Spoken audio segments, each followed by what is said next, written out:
श्री शिवाय नमस्तुभ्यं। हर हर महादेव। आज के उपाय आपके लिए बहुत ही खास होने वाले हैं। पूज्य गुरुदेव जी पंडित प्रदीप जी मिश्रा के कुछ खास उपाय हैं। गुरुदेव जी कहते हैं कि एक बार प्रैक्टिकल ज़रूर करें कि कहीं सीहोर वाले महाराज जी झूठ तो नहीं बोल रहे हैं, इसलिए आप प्रैक्टिकल अवश्य करें। ये बहुत ही अच्छे उपाय हैं नौमी तिथि के, जिसमें एक पहला जो उपाय है वह है कार्य सिद्धि के लिए। यदि आप मनोकामना कर कर के थक गए हैं, उपाय कर कर के थक गए हैं, हार गए हैं, आपकी मनोकामना पूर्ण ही नहीं हुई है, तो गुरुदेव जी ने कहा है कि यह बहुत ही आसान उपाय है, आप ज़रूर कीजिएगा। इसमें आपको 1 लोटा शुद्ध जल लेना है अपने घर का, और 5 आपको लेनी है बेलपत्र। ध्यान दीजिएगा, बेलपत्र खंडित नहीं होनी चाहिए, कटी फटी नहीं होना चाहिए। यदि आपको बेलपत्र नहीं मिलती है साबुत, तो आप शिवलिंग के ऊपर से उठा करके अच्छी सी बेलपत्र और धो करके उपयोग में ले सकते हैं। 5 बेलपत्र लेनी है, थोड़ा सा शहद लेना है, और थोड़ा सा लेना है गौ माता का दूध। और गौ माता का दूध कच्चा होना चाहिए, एक बार भी उसको गर्म नहीं हुआ होना चाहिए। और इन सब को लेकर के पहुंच जाइए देवाधिदेव महादेव के मंदिर। इस उपाय को आपको प्रदोष काल में शाम के समय करना। प्रदोष काल तो आपको पता ही होगा, सूर्य डूबने से 45 मिनट पहले से लेकर 45 मिनट बाद तक का समय प्रदोष काल होता है। इसी समय में आपको यह उपाय करना है। अब आप मंदिर पहुंच गए हैं, तो आप सबसे पहले जब भी कार्य सिद्धि के लिए, मनोकामना पूर्ति के लिए हम कोई उपाय करते हैं, तो गुरुदेव जी कहते हैं कि सबसे पहले 1 लोटा जो आप शुद्ध जल लेकर गए हैं उसे देवाधिदेव महादेव की शिवलिंग पर श्री शिवाय नमस्तुभ्यं ओम नमः शिवाय का जाप करते हुए जल को समर्पित कर दीजिए। फिर जो आपके पास 5 बेलपत्री हैं, उन बेलपत्री की जो बीच वाली पत्ती है उस पर थोड़ा सा शहद लगा लीजिए, या पूरी पत्ती पर लगा लीजिए, या एक एक बिंदी शहद की लगा लीजिए। और जो उसका उल्टा भाग है, मतलब कि जो पत्तियां हैं उनका कुछ नहीं करना है। जिस पत्ती पे आपने शहद लगाया है उसी पत्ती के उल्टे भाग में आपको थोड़ा थोड़ा सा दूध लगा लेना है। 5 पत्तियों पर लगा लेना है शहद और दूध।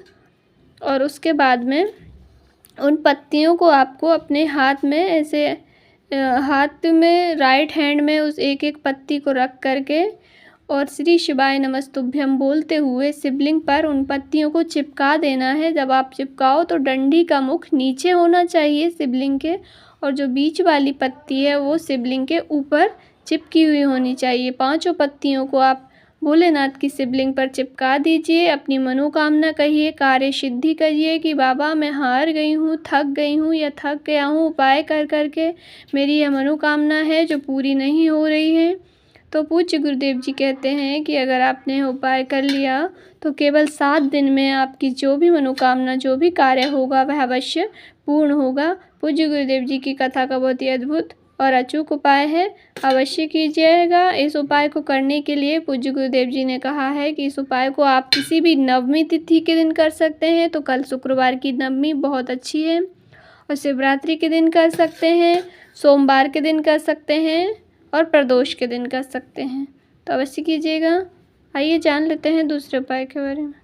दूसरा उपाय है रोग बीमारी के लिए। पूज्य गुरुदेव जी कहते हैं कि यदि आपको कितनी भी बड़ी बीमारी हो गई है, वेंटिलेटर पर भी हैं, तब भी अगर आपने इस उपाय को किया तो आपकी बीमारी, ऐसी कोई बीमारी नहीं है जो समाप्त ना हो। तो पूज्य गुरुदेव जी की कथा का बहुत ही अद्भुत और अचूक उपाय है। इसमें आपको क्या लेना है, सिर्फ 1 लोटा शुद्ध जल लेना है अपने घर का, और ले करके पहुँच जाना है देवाधिदेव महादेव की शिवलिंग के पास। अब आप मंदिर में पहुंच गए हैं, आपने जो 1 लोटा जल लेकर आए हैं उसको आपको अभी समर्पित नहीं करना है। यदि आप 2 लोटे लेके आए हैं तो 1 लोटा जल समर्पित कर दें, और नहीं तो मंदिर में से 1 लोटा जल भर के समर्पित कर दें। उसके बाद आपको बैठ जाना है भोलेनाथ की शिवलिंग के पास, और उनकी चौखट पर थोड़ा सा वहीं पे बैठ जाइए शिवलिंग के पास। और आपको क्या करना है, वो जो 1 लोटा जल है उसको वहीं पे रख लीजिए आपके पास, और 108 बार आपको महामृत्युंजय मंत्र का जाप करना है। और उसके बाद में भोलेनाथ से, देवाधिदेव महादेव जी से प्रार्थना कीजिए रोग बीमारी के लिए कि हमारे घर में कोई बीमारी प्रवेश ना करें, और जिनको भी हैं वह ठीक हो जाएं, ऐसी स्वस्थ कामना करके। और उस जो 1 लोटा जल है आपके पास उसको भोलेनाथ की शिवलिंग पर टच करा देना है, छुआ देना है उसको, और फिर ले आना है उसको घर। और घर आकर के आपके घर में जितने भी सदस्य हैं उनको उस जल का आचमन करा दें, पिला दें। पूज्य गुरुदेव जी कहते हैं कि इस उपाय को जो भी कर लेता है उसके घर में कभी कोई बड़ी बीमारी प्रवेश नहीं करती है। महामृत्युंजय मंत्र का इतना प्रभाव है कि मरे हुए व्यक्ति को भी जिंदा कर लेता है। तो आप यह अचूक और उपाय अवश्य कीजिएगा। प्रत्येक शुक्रवार को भी कर सकते हैं। शुक्र ग्रह को वरदान प्राप्त है रोग मुक्ति का, इसलिए यह उपाय शुक्रवार के दिन किया जाता है। गुरुदेव जी कहते हैं कि जब हम महामृत्युंजय मंत्र का जाप करते हैं तो उसकी जो ध्वनि है, जो तरंगें हैं, वो उस लोटे के जल में समाहित हो जाती है और वो जो जल होता है वो बहुत ही ताकतवर हो जाता है, जो बीमारियों से लड़ने की क्षमता देता है हमें। तो यह उपाय शुक्रवार का अचूक उपाय है, आप अवश्य करके देखिएगा। जिनको भी बीमारी है, शुगर, बीपी, थायराइड, कैंसर जैसा रोग भी हो गया है, तब भी यह जल आपको लाभ ज़रूर दिलाएगा। यह आखिरी और लास्ट उपाय है शुक्रवार का। इसमें किन लोगों को करना है? जिनकी किस्मत साथ नहीं दे रही है, वक्त आपका साथ नहीं दे रहा, आप जिस भी काम में हाथ डालते हैं वह काम में आपको सफलता नहीं मिलती है। बहुत सारे कार्य आपने करके देख लिए हैं, दुकान खोल के देख ली, व्यवसाय करके देख लिया, जॉब करके देख ली, पर आपको सफलता किसी भी कार्य में नहीं मिलती है, कार्य में सिद्धि नहीं मिल रही है। तो आप इस उपाय को शुक्रवार के दिन चूक मत जाना। बहुत ही आसान उपाय है। इसमें आपको 1 लोटा शुद्ध जल लेना है, 1 बेलपत्री लेनी है और लाल चंदन लेना है। और अगर आपको, मैंने कई बार बताया है, बेलपत्री आपको नहीं मिले तो आप धो करके यूज़ कर लें। तो आप पहुंच जाइए।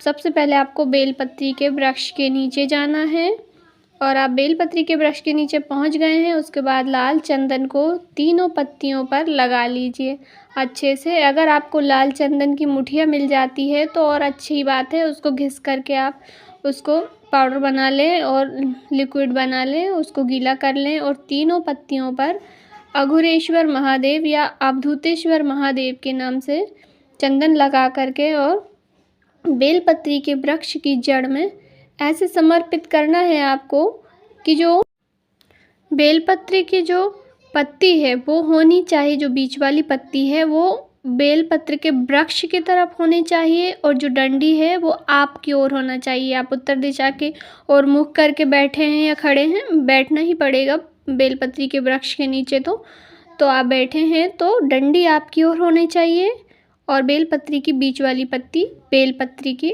ओर होनी चाहिए। और फिर वहाँ से उसको उठा लीजिए। समर्पित करने के बाद अवधूतेश्वर महादेव, अघोरेश्वर महादेव के नाम से समर्पित करके और फिर ले जाकर आपको शिवलिंग के पास महादेव जी के मंदिर में पहुंच जाना है। अब यहाँ पर सबसे पहले हम पहले जल समर्पित करते थे, पर इस बार आपको जल पहले समर्पित नहीं करना है। पहले जो आप 1 बेलपत्री लेकर के आए हैं वहाँ से, उसका जो जिस तरफ आपने चंदन लगाया है चिकना भाग, वो आपको महादेव जी की शिवलिंग पर बेलपत्री को समर्पित कर देना है। और यहाँ पर अब बेलपत्री का जो बीच वाली पत्ती है वो आपकी ओर होगी और जो डंडी है वो माता सुख सुंदरी की तरफ, जिस तरफ से जल बह करके जाता है उस तरफ होगी। भोलेनाथ की शिवलिंग पर बेलपत्री को समर्पित कर दीजिए। उसके बाद जो 1 लोटा आपके पास जल है उसको भोलेनाथ की शिवलिंग पर श्री शिवाय नमस्तुभ्यम ओम नमः शिवाय बोलते हुए समर्पित कर दीजिए। और जहाँ से जल बहता है वहाँ से जब जल नीचे गिर रहा है तो उसको उठा करके अपने जल को अपने हाथ से थोड़ा सा झेल करके और अपने ऊपर छिड़काव कर लीजिए और नैनों से लगा लीजिए और आपकी कार्य सिद्धि के लिए बोलिए।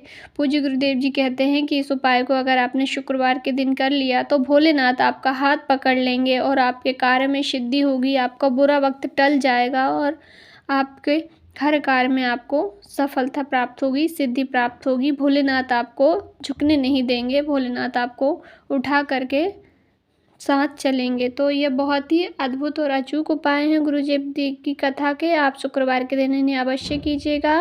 और अगर मेरी जानकारी अच्छी लगी हो तो प्लीज़ वीडियो को लाइक करें। और अगर आपके मन में कोई डाउट है या समझ में नहीं आए तो आप कमेंट करके मुझसे पूछ सकते हैं, मैं आपके कमेंट का रिप्लाई अवश्य दूंगी।